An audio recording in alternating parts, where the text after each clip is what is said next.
1절의 말씀입니다.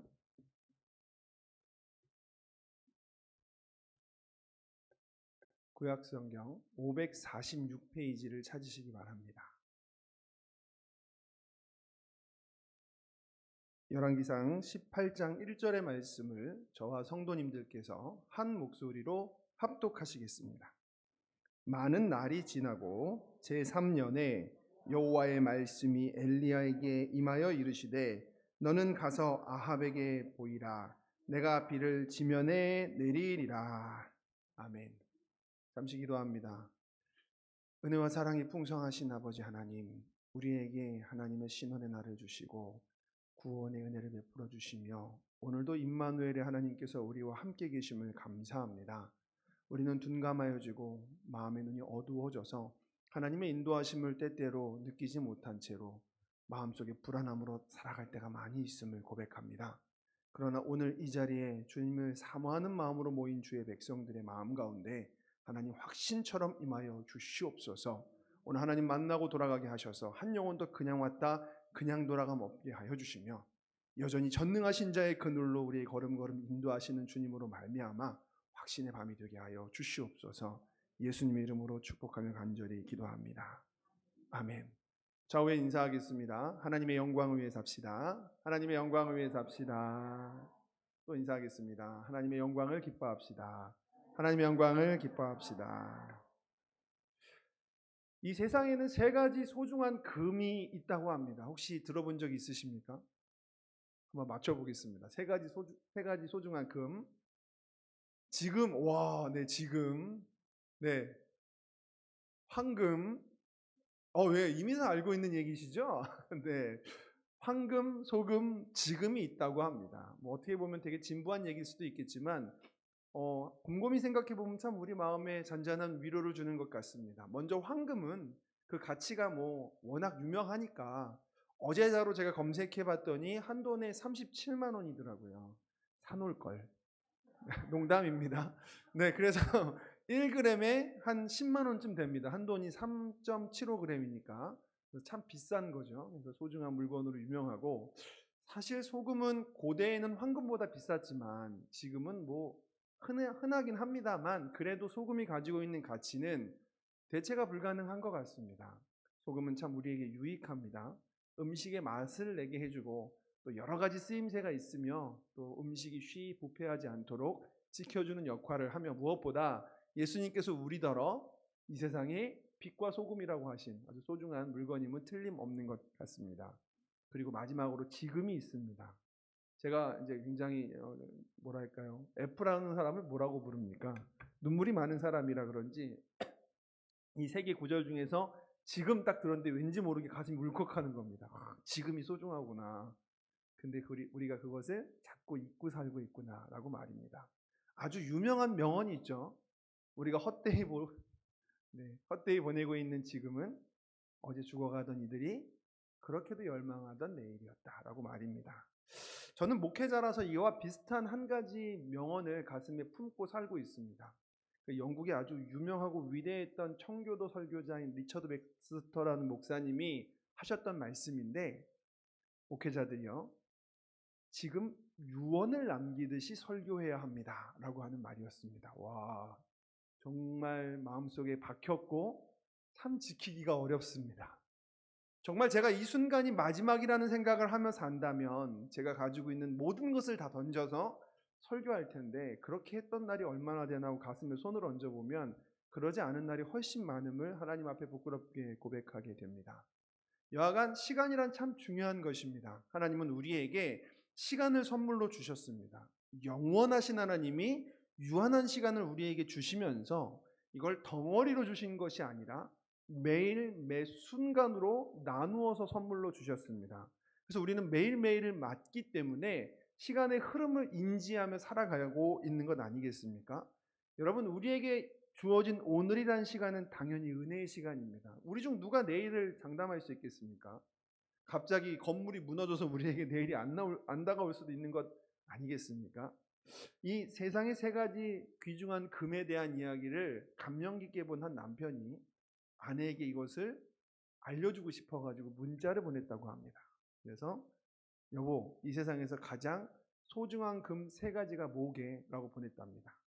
그리고서 아마도 모르겠는데요 라고 답이 오면 멋지게 이걸 알려줄 마음으로, 두근거리는 마음으로 이렇게 문자를 보고 있었는데 아내가 이렇게 답을 했다고 합니다.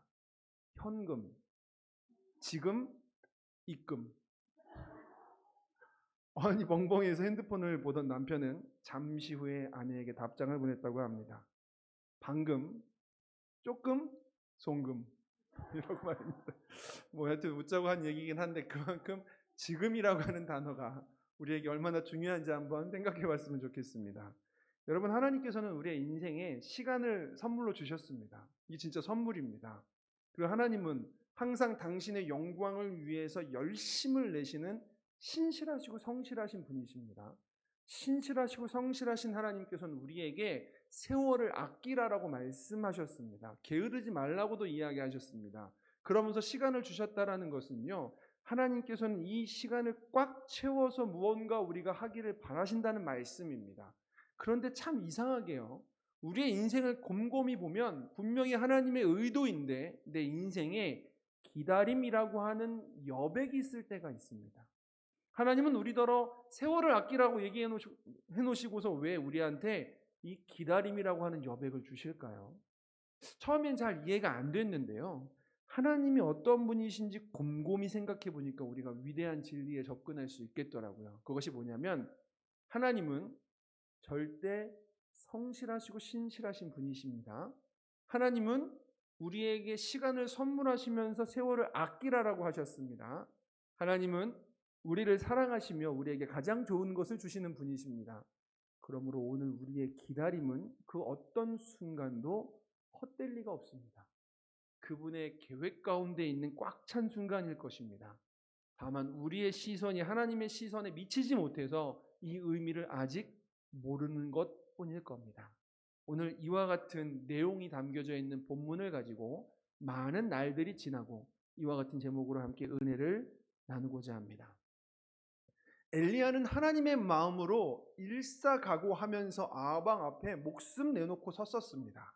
그런데 하나님은 엘리야더러 기다림의 소명을 주셨습니다. 가서 너는 그리시네가에서 일단 머물러라.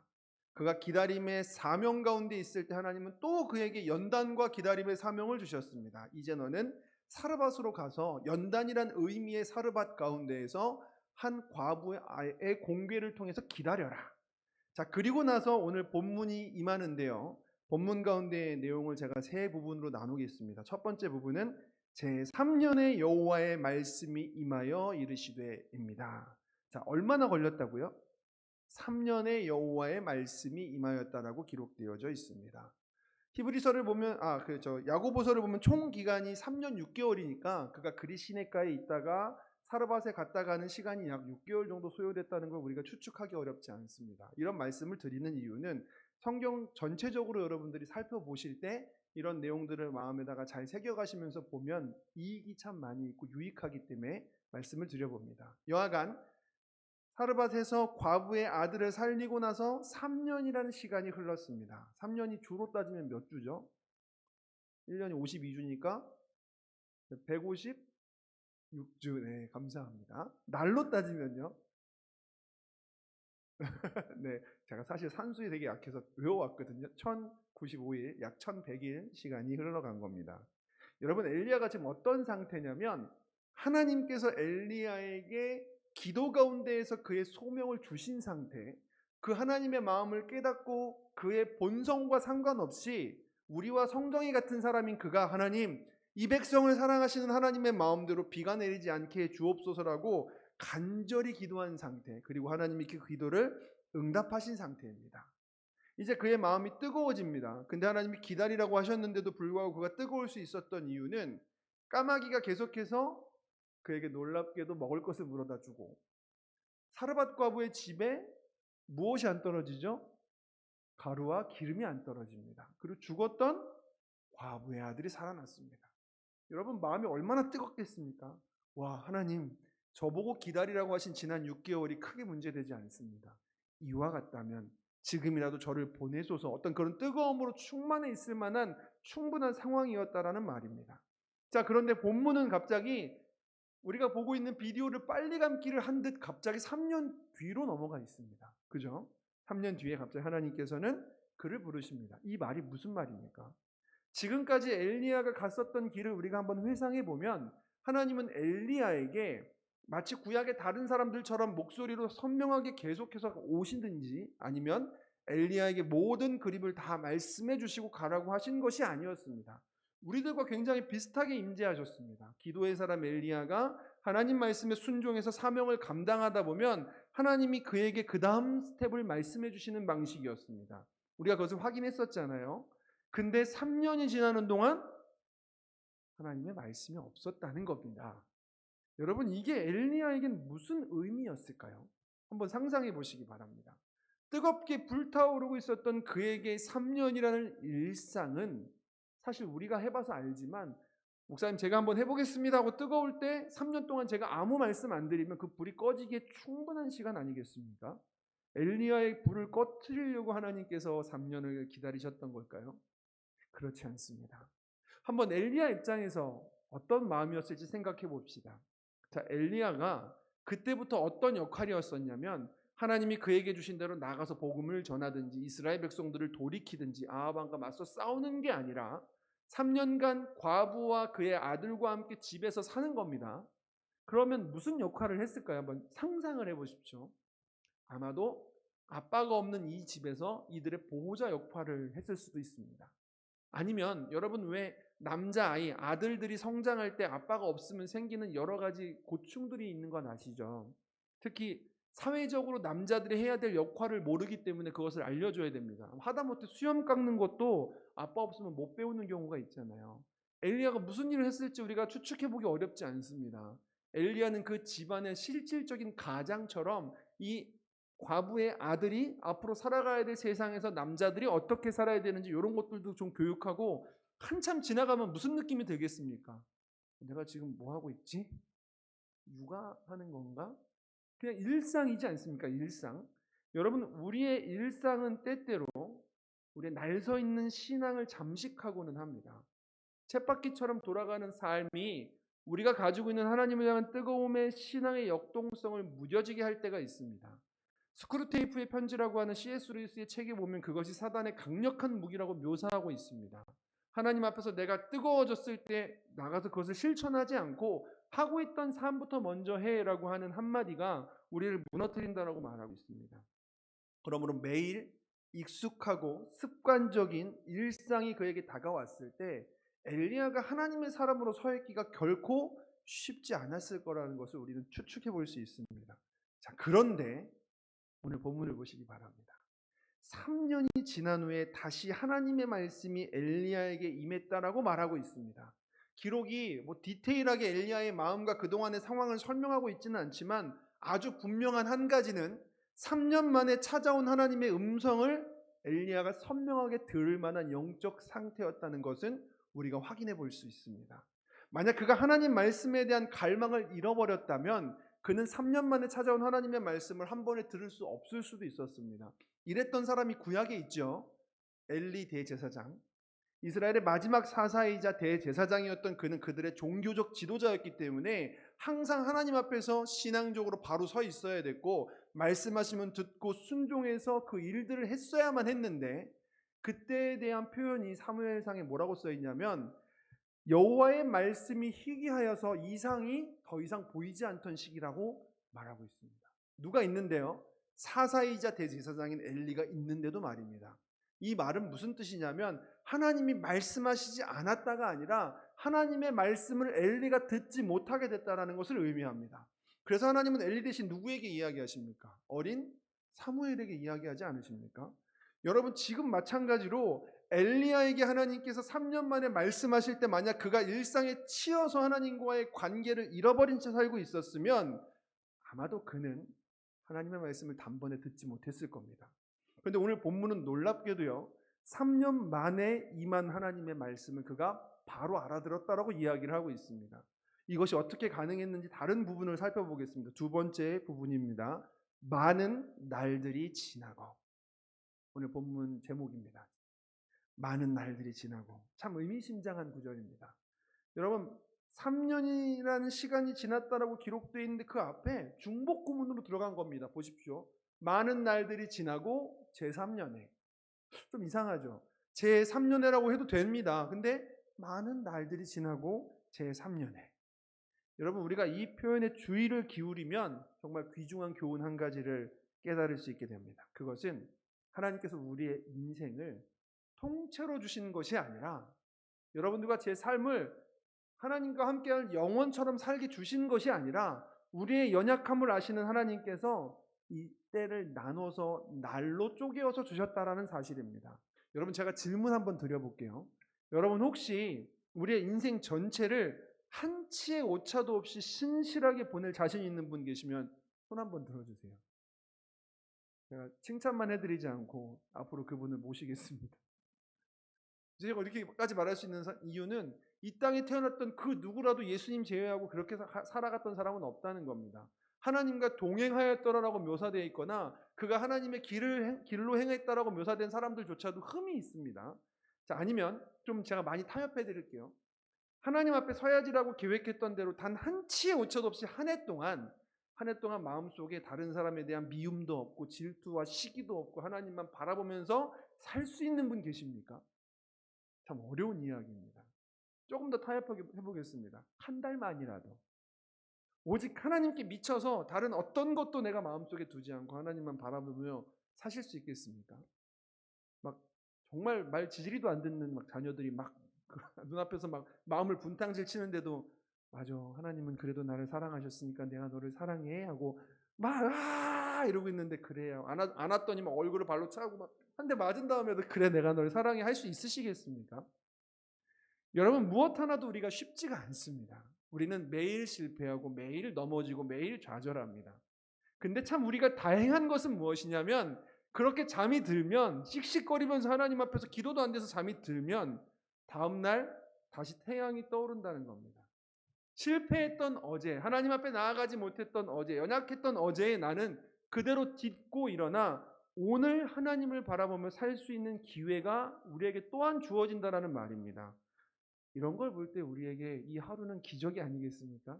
하나님께서 디자인하신 얼마나 멋진 디자인입니까? 여러분, 그렇게 하나님께서는 우리가 매일을 살기를 원하십니다. 지금을 살라고 하십니다. 실패할 수도 있다는 걸 아십니다. 그러니까 지금 내게로 오라고 하십니다. 우리가 혹시 예배 가운데 실패할지라도 말씀 읽기에서 성공하지 못할지라도 새벽기도 나가려고 시간 맞춰놨는데 눈 떠보니 9시일지라도 그럼 너무 갔나요? 9시에 일어나는 분은 없으시죠? 마지막인 것처럼 우리가 예배하고자 하는 마음으로 그날 바로 오늘 지금을 사시기를 주님의 이름으로 축원합니다. 시편 90편 12절 말씀을 같이 한번 읽어보겠습니다. 우리에게 우리 날 계수함을 가르치사 지혜로운 마음을 얻게 하소서. 아멘. 여러분, 엘리야는 3년이란 오랜 시간을 기다려야 됐습니다. 그리고 그 시간은 일상이었지만 그가 거기서 실패하지 않았던 이유는 많은 날들을 살았던 것입니다. 우리처럼 말입니다. 어떤 날은 실패하고 어떤 날은 하나님 앞에 나가려고 애쓰다가 말 되게 안 듣네, 너 과부 아들 진짜 이름 뭐냐 너, 와 이러면서 물어본 날도 있을 겁니다만 그는 그와 같은 날들이 지나더라도 다시 오늘 하나님 앞에 서려고 했던 그가 하나님 앞에 훈련됐던 모든 과거들이 그날까지 이어져서 현재 진행형으로 많은 날들을 살아갔던 것입니다. 자, 그러자 그의 기다림은 결코 헛되지 않은 일이 됩니다. 하나님은 그의 기다림을 통해서 이가 더 하나님 앞에 단단해지는 이 연단이 결코 헛되지 않음을 그에게 보여주십니다. 여러분, 우리는 이미 미래를 압니다. 엘리야의 미래를. 뭐가 기다리고 있습니까? 850대 1의 전투가 기다리고 있습니다. 그때 엘리야는 몰랐겠죠. 자기가 하나님께 이렇게 위대하게 사용될 것을 말입니다. 여러분들의 삶에 지금 많은 날들이 아니라 정말 그 일상의 피곤함에 찌들어서 하나님의 음성에 응답이 없다라고 하는 이 괴로운 광야와 그 어두운 터널이 언제 끝나는지 모르고 있다고 생각하실 때 여러분, 하루를 사시기를 바랍니다. 오늘을 사십시오. 바로 오늘 하나님께 나아가고 오늘 못했으면 내일 또한 다가오는 그 오늘이 하나님 앞에 우리가 사용되는 도구가 되도록 하나님을 붙잡으시기를 바랍니다. 야고보서 1장 3절로 4절 말씀 읽어드리겠습니다. 이는 너희 믿음의 시련이 인내를 만들어내는 줄 너희가 알미라. 인내를 온전히 이루라. 이는 너희로 온전하고 구비하여 조금도 부족함이 없게 하려 함이라. 아멘. 자, 이제 하나님의 말씀이 떨어졌습니다. 세 번째입니다. 내용이 무엇이냐면 아합에게 가서 보여라. 이제 내가 비를 지면에 내리겠다라는 것이었습니다. 세 번째는 두 파트로 한번 나눠보겠습니다. 드디어 모든 날들이 채워지고 하나님의 때가 되어서 응답처럼 말씀이 임했는데 그 말씀의 내용이 뭐였냐면 아합에게 가서 서라라는 것이었습니다. 막 불타고 있는 엘리야에게 하나님께서 원하시는 것은 위험의 장소로 그를 보내는 겁니다. 여러분, 지금 엘리야는 준비되어 있습니다. 하나님께서 3년 반이라는 시간 동안 그를 하나님 앞에 서는 것, 하나님과 친밀한 교제, 기다림, 홀로 있는 훈련, 많은 훈련들을 통해서 더욱더 단단하게 만드신 다음에 그를 사역의 장소이자 사망의 음침한 골짜기로 보내셨습니다. 그럴만해졌기 때문에 보내는 것 아니겠습니까? 예수님께서는 우리를 양의 우리와 같은 곳으로 보내는 것이 아니라 이리와 같은 세상으로 보내신다라고 말씀하셨습니다. 그러려면 우리가 준비가 되어야 합니다. 하나님께서는 우리의 인생의 기다림이라고 하는 광야를 그 준비로 가득 채우시는 분이심을 믿으시기 바랍니다. 하나님의 때는 정확하십니다. 그 정확한 때에 저와 여러분을 보내실 겁니다. 자, 근데 그 보내심 가운데 어떠한 약속이 우리에게 주어져 있냐면 내가 지면에 비를 내리리라 라고 기록되어져 있습니다. 여러분, 이 의미를 한번 생각해 보시기 바랍니다. 엘리야가 3년 반 전에 어두움 속에서 분연히 일어나서 목숨을 내놓고 아합 왕 앞에 섰었던 그 순간에 가지고 있던 마음이 뭐였냐면 하나님의 마음으로 이 땅에 비를 내리지 말아주소서라고 했던 그 기도의 본심이 뭐였냐면 다시 이 백성 가운데 하늘의 담비와 같이 여호와 하나님의 말씀이 심기어지는 것이었습니다. 아모스 선지자가 예언했던 예언에 기대어서 이 사람도 같이 일한 겁니다. 무엇이냐면 이 백성이 물이 없어 가람이 아니고 음식이 없어 주림이 아니고 여호와의 말씀을 알지 못하는 기갈 가운데 있다라고 했던 것처럼 북이스라엘이 그와 같은 기갈에 있으니까 그들의 육체적 기갈을 통해서 하나님께 나오기를 소망했던 겁니다. 그러므로 엘리야는 하나님의 본심을 읽고 이와 같은 기도를 했던 겁니다. 비가 내리지 말아달라고. 근데 그 말은 결국 다시 비가 내릴 수 있게 해달라는 기도 아니었겠습니까? 하나님, 이 백성이 이제 하나님의 말씀의 단비를 받아들일 수 있도록 이 가뭄과 기갈을 통해서 마음이 기경되게 해주시고 이제 그만 하나님의 말씀의 단비가 심기어지게 해주소서라는 이 기도가 그의 본심의 기도였을 겁니다. 그 말은 어떻게 이루어집니까? 하나님께서 내가 이제 이 지면에 비를 내리리라는 말과 동일하게 이루어지는 겁니다. 여러분, 엘리야의 가슴은 뜨겁게 타오르고 있었습니다. 여러분, 지금 우리가 하나님께서 엘리야와 같이 어두운 터널 가운데 있게 하셔도 그분은 반드시 당신의 일을 이루시는 하나님이심을, 신실하신 하나님이심을 믿으시기 바랍니다. 여러분의 기다림의 끝에 하나님은 반드시 우리의 마음에 하나님의 언약과 응답의 단비를 내려주실 것입니다. 여러분, 근데 그 기간이 쉽지 않지 않습니까? 그 기간 가운데 우리가 힘을 얻으려면 어떻게 해야 되냐면 하나님을 바라보는 수밖에 없습니다. 여러분, 하나님을 바라보는 행동이 있는데요. 하나님을 바라보면서 기다리는 행동을 성경에서는 한자어로 앙망이라고, 되게 어렵죠? 앙망이라고 말합니다. 그 관련된 구절을 하나 같이 한번 우리의 고백으로 읽어보고 오늘 같이 기도하기 원합니다. 자, 이사야서 40장 31절인데요. 저기 위에 줄에 앙망이라고 하는, 다시 한번 보여주십시오. 시편으로 되어 있지만 이사야를 제가 잘못 말씀드렸어요. 자, 저 앙망이라는 단어를 기다리며 바라보다로 바꿔보겠습니다. 아니, 바라보며 기다리다로 바꿔보겠습니다. 그러면서 우리의 고백입니다. 바라보며 기다리는 자는 가는 겁니다. 같이 읽어보겠습니다. 시작. 오직 여호와를 바라보며 기다리는 자는 새 힘을 얻으리니 독수리가 날개치며 올라감 같을 것이요 다른 박질하여도 곤비하지 아니하겠고 걸어가도 피곤하지 아니하리로다. 아멘. 아멘이십니까? 이 고백이 오늘 이 밤에 저와 여러분들 가운데 하나님을 기다리면서 하나님께서 우리에게 주신 약속이자 확신의 고백이 될 줄로 믿습니다. 하나님은 신실하신 분이십니다. 기도하겠습니다. 거룩하신 아버지 하나님, 감사합니다. 3년이란 시간이 지나야